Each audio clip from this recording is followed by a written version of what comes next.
As we look at the two quarterbacks in this matchup, both Mitchell Trubisky and Jacoby Brissett should struggle to get some momentum passing the ball. Neither quarterback has shown any capability to lift an offense thus far this season. Trubisky has been under 200 yards in both games this season, and Brissett hasn't been much better with 229 yards as his best game in the past week. I'm sure you can find a better option to start at quarterback this week. Be sure to check out my start and sit videos that I'll be posting later on this week for some better options to start over these two guys.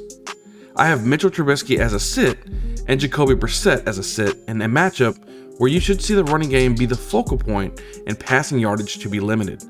You definitely don't want to place your eggs in the suck basket messing around with these two as your quarterback in week 3. As far as the running backs go, we need to talk about Nick Chubb, Kareem Hunt, and Najee Harris. All three of these running backs should see plenty of work in this game.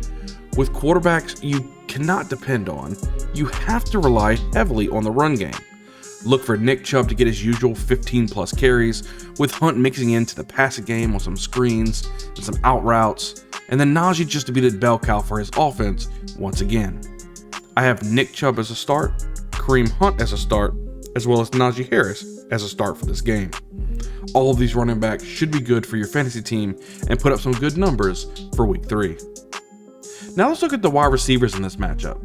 Starting on the Steelers side, we have Diontae Johnson, Chase Claypool, and George Pickens.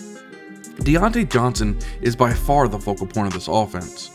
Trubisky has seemed to trust Johnson the most out of these wide receivers. If anyone is going to get some points, it's going to be Johnson.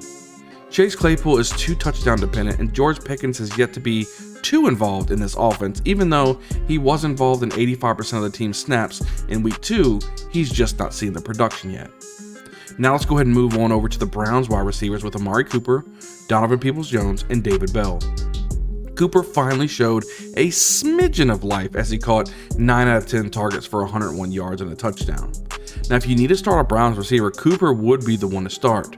As for Donovan Peoples-Jones and David Bell, I just haven't seen enough for either of these two guys to be able to recommend them to you. Peoples-Jones had a decent week 1, but Jacoby Brissett just simply can't carry more than one fantasy receiver, if that. I have Diontae Johnson and Amari Cooper as starts, and Chase Claypool, George Pickens, Donovan Peoples-Jones, and David Bell as sits. I always tell people to start their studs, and that's the case for Diontae Johnson and Amari Cooper. Even though I'm not confident in this matchup for any of the receivers, Johnson and Cooper have the best chance of making some type of splash play and salvaging your fantasy night in this game. Lastly, let's look at the tight end position and talk about Pat Freiermuth and David Njoku. I actually like Pat Freiermuth in this game.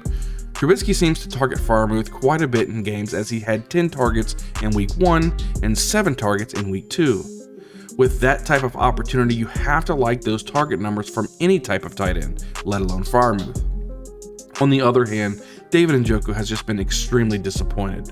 It doesn't look like Brissett even wants to target the tight end, so it may be in your best interest just to keep Njoku on your bench, at least until Deshaun Watson comes back. I have Pat Freiermuth as a start and David Njoku as a sit.